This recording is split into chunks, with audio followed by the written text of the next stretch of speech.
Team and player form is pretty unknown at the moment, but the fixtures are set. Therefore, these are the teams that we have to target going into game week 1. Welcome to the Gianni Battici YouTube show. Hope you guys are well. If you fancy hitting that like button, that would be so appreciated. But also, if you're new around here, please do consider subscribing to the channel. We've got so much content planned between now and game week 1. Without further ado, though, let's have a look at the teams to target. Now, is this a new term, the Big 8? We've always referred to them as a top 4 or the Big 6.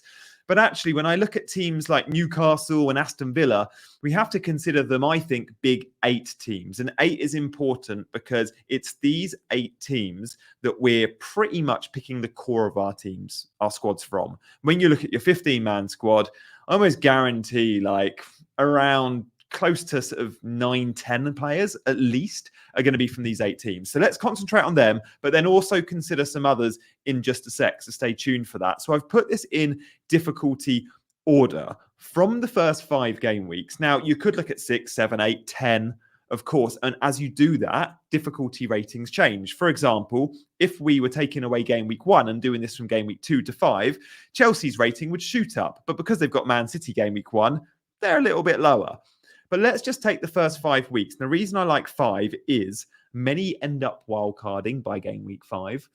Many have used lots of transfers by game week 5 that actually fixtures 6, 7, 8, and 9 don't matter too much when building a game week 1 team. I think 5 is the right number. Sometimes I consider sort of 6 weeks in advance. But let's go for 5 in difficulty rating and start with the league's best team for fixtures when we look at the Big 8. And this is from Fantasy Football Scout, by the way. I've ranked this, and you can do that in the members area, both for attack or defense. This is overall ranking for difficulty. So Ipswich away, perfect for a Liverpool start. And then it's home fixtures, 3 out of the first 5 at home. And I'm always looking, especially for teams like Liverpool, who I know are better at home. I'm always looking for, okay, from the first 5, how many are at home? So straight away, I'm like, oh, there's 3 good home games. There's Brentford, there's Forest, there's Bournemouth. Now, they're big ceiling games. And when I pick my FPL players, especially my premiums, I'm often looking for those that offer you the greatest ceiling. Now, Liverpool have plenty of players that have huge ceiling. Whether or not you like a Darwin or a Jota, on their day, they've got brace potential, right? Salah's an obvious one. Trent is, of course, an obvious one there. I look at this and go, I need to go in with double Liverpool, whether that's Trent and Salah, as I'm on at the moment, or if pre-season shows us that Gakpo or Darwin or Jota are going to be a regular starter. And remember, Luis Diaz in there too, those 4 players for 2 positions up front and on the left. If we think we know who they are, they're 7.5 million. Maybe it's even a Liverpool triple up because the fixtures are so good. Even their away games, well, it's Ipswich. I fancy goals. And going to Old Trafford, again, I fancy goals for Liverpool. So it's a really good set of 5. And remember, we're thinking of goals here. That's our currency in FPL. We're not too worried about clean sheets. Harder to predict clean sheets, remember. Second, we have Newcastle. Again, I look at this and go, I need a Newcastle double up. Now, in my first draft, I've got the Newcastle triple up. I think we get clean sheets, and I think Gordon and Isak are such obvious picks in their price bands in their own right. So why not try and reach the double up if you can? Again, it's good home fixtures to start the season. Southampton at home is as good as it gets, and Spurs at home, still a good fixture because Spurs on the road are leaky. They go to Bournemouth, they go to Wolves, and they go to Fulham there as well. Man United's an interesting one because the fixtures aren't bad. It's just the team consistency. When we're backing Newcastle and backing Liverpool, we feel confident there about their assets, don't we? Because we know what we're getting with these tri-tested teams. Man United ending the season so poorly, it's probably a watch this space for me. But of course, if you want to go on a Bruno, then you've got some fixtures there that you could whet your appetite. Aston Villa's interesting because after game week 2, Villa's fixtures from 3 onwards to like 10-ish are really, really strong. So again, Ollie Watkins drafts or even a cheap Aston Villa defender like a Konza or a Pau Torres. Of course, 5 million Mattison's also appealing for me.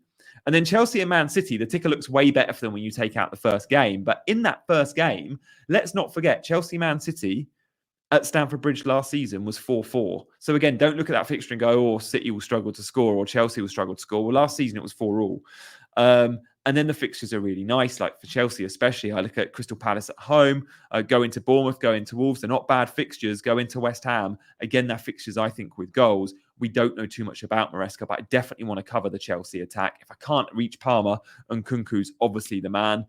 If you're going without Haaland, you're going to need, I think, Foden. You've got to have one of the two. Going without Haaland's not as risky if you're covering him with some of Foden's points. And I believe Foden will get a lot of the points when Haaland also returns. And then it's two teams we have to discuss in Spurs and Arsenal. Why? Because they're very good for FPL assets. We often, last season, had double Spurs in Porro and Son. We often had double or triple Arsenal in Saka and Gabriel and Saliba and Havertz at times, Odegaard at times. But we're not seeing many drafts with players from certainly Spurs in. And I get it. I get it. But Spurs attack, I always feel like will function well and is fairly fixture proof. Like Spurs can go up against big teams, so Newcastle away, Arsenal at home, and still score goals. Therefore, Son is maybe a little bit underrated. He's only around 10% owned, Son. And then Arsenal, wow, they showed us last season they're fixture proof. Like, make no doubt about it. Arsenal will keep clean sheets against Man City away last season. They can keep clean sheets in all 5 of these opening games. But it has to be noted, their first 3 away games are 3 of the toughest places to go in the Premier League. They go to City, they go to Spurs, they go to Aston Villa. It turns me off Arsenal a little bit, if I'm honest, but I have to remember they are fixture proof. It only turns me off more because of the price of their players. I don't know if I'm going to reach a 6 million Arsenal defender. Maybe by game week 6, 7, 8, I'm looking at them and bringing them in. But for the start, I guess I'm willing to go without, which feels risky. Or possibly it's buy, but bench for a couple of those weeks. But again, you don't really want to be benching a 6 million defenders to really be making the most out of your 11. An Arsenal attack, again, there's options there. I just wonder if Saka at 10 million is a tad too expensive for these fixtures. But maybe Saka later down the line isn't. Or you go Havertz, or you consider Odegaard. Or if we think he'll be a starter, when he does start starting games, Martinelli is only 7 million. So they're the big 8 to consider. I look at these and the headline is, go big on Liverpool. Go big on Newcastle. Make sure you cover Villa, Chelsea, City. Maybe not so important with United, Spurs and Arsenal for the time being. But what about the other teams in the league? Because I've picked out a few and I'm definitely looking to cover these teams because I like their run. So let's just have a quick look at some selected others, shall we? And guys, thank you so much for liking and subscribing. It means a lot to drop a comment as well. Just let me know only. We shouldn't read too much into it because effectively they're training games. Let's look at some of those other teams then. We'll keep the big 8 on screen, but I think Fulham, Crystal Palace, Everton, and Bournemouth all need our respect. And when I look at my draft, I have a couple of Palace players in there, my first draft. I've got an Everton player in there. I've got a Bournemouth player in there. At the moment, I don't have Fulham, but look, Fulham's fixtures are nice. Again, it's 3 homes in the first 5. I like the Leicester, Ipswich, West Ham run from 2, 3, 4. Remember how Fulham started the season last year? Was it just after the start? They had a really, really good run. Crystal Palace ended the season as one of the most informed teams in the division. Since Glasner's come in, they've been phenomenal. And again, I always think, even when it's a big team going to Selhurst Park, it's a tough fixture. Now, they welcome West Ham and Leicester. They also welcome Man United, who I think could struggle at Selhurst Park too. So good home fixtures. On the road, it's Brentford away in a London derby. But again, Palace probably go into that game as favourites.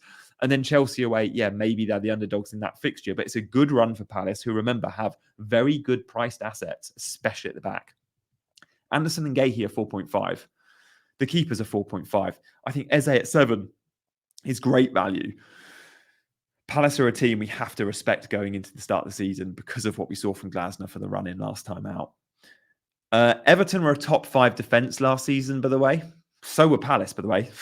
Palace and Everton, both top 5 defences when we look at XGC, goals conceded, clean sheets. I think Everton kept the joint second most clean sheets. So again, we're only spending 4.5 to get a Sean Dyche defender that feels pretty nailed in Mikalenko, right? And again, it's looking at the fixtures and going, which one are clean sheets fixtures? Well, Brighton, Bournemouth and Leicester all could be clean sheet fixtures for Everton. Could they cause Spurs and Villa problems? Yeah, because they're Everton. And Sean Dyche teams always eventually keep clean sheets, especially when he's been at the club. When he first went to Everton, I was like, oh, they need a bit of time on the training ground with him. But then they resort to type, and Sean Dyche keeps his teams tight. It might not be the most attractive, but it keeps clean sheets, which is why Pickford was the highest scoring goalkeeper last season. And then Bournemouth, well, this is more a Solanke thing, not a Bournemouth thing. I like Solanke. Do I see goals in those first 5 fixtures for him? I see a couple. Maybe it's not the best run. Like Newcastle, Everton, Chelsea, Liverpool isn't the best. Forest on the opening day, it's good fixture. Not the best, but a good run. And again, I like the manager. I like the way they play. Iraola, I think he's going to get, there's a bigger job in Iraola coming soon, and I don't know how long Bournemouth will be able to keep him. So they're the big 8, plus 4 of my favourites. That's 8 teams. Shall we just have a quick look at some of the others that I've not spoken about? Because this, I took this from Fantasy Football Scout, and again, I filtered it just for the first 5 game weeks. But there's 1 or 2 maybe we need to look at this. Like if we're looking at the newly promoted teams, look at Southampton there towards the bottom. Newcastle was a terrible fixture for the opening day for them. They go to St James's, and probably their longest trip in terms of geography, south coast to northeast. But then they play Forest, Brentford, United and Ipswich. It's a nice run if you're taking a punt on a 5.5 Adam Armstrong, for example. West Ham we haven't mentioned. There's some all right fixtures in there for West Ham. Wolves we didn't mention, and I like Gary O'Neill and I like some of the Wolves options like Ait Nori, but Wolves have a dreadful start to the season. Arsenal, Chelsea, Newcastle and Villa in the first 5 fixtures there for Wolves. Brighton are another one we could look at. If they look good in the first couple of weeks, well, by game week 4, Ipswich at home, Nottingham Forest at home, yeah, maybe we consider Brighton players. I think that's probably it in terms of, Forest. Nuno at Forest. Again, I keep talking about managers. Like I've told you, I like Gary O'Neill. I've told you I like Iraola. I like Dyche for clean sheets. Another manager I like is Nuno at Wolves. Is Nuno at Forest. At Wolves, what did we see? We saw them overperforming. We saw them keeping clean sheets. I don't know if we saw a ton of goals. Like peak Jimenez, yeah, was great. But when I look at Forest, I think they'll get some goals because they'll be a good, efficient team. But I think they'll be more impressive at the back. And again, I look at their defenders. There's a ton of 4.5 options at Forest. The keepers will be 4.5. I think Turner's 4, but he's likely to be a benched keeper. Forest might just be one that need a little bit more attention. Bournemouth and Wolves in their 2 first home games. And again, the City ground is one, like Selhurst Park, one of those places I don't like betting against the home team. And then it's a trip to Southampton, a trip to Liverpool is hard, but then a trip to Brighton. So I look at Forest and think maybe a cheap defender there or goalkeeper option. A lot are going Gibbs White, who is 6.5. I think I prefer Hudson-Odoi for 5.5. In terms of value, Gibbs White probably outscores him, but I'm not sure if he's worth the extra million. He does come with penalty appeal, we know. So they are the big fixture swings in terms of the first 5 weeks. We have to study the fixture ticker. Guys, save these to your desktop. I really think the fixtures are so important. I don't think we can rely on a much form. The fixtures we know. Look at teams' home runs especially. Look at some of the fixtures from last season and back those big 8 because that is the core of our teams. If you've enjoyed this video, do hit the like and subscribe. So much more content planned. If you haven't already seen my chat with Ali Hangarov, FPL Guns, check out his team selection. It's extraordinary. We've got Haaland and Salah in there. Ali does things differently. He finished world number 1 in 2023 and world number 215th in 2022. Back to back. 2 sensational, life-changing seasons from him. His team selection video should be checked out. We had an amazing half-an-hour chat. Guys, thank you for hitting those buttons on the way out. The notification bell and subscribes are so welcome. I'll see you next time for another video. Bye-bye.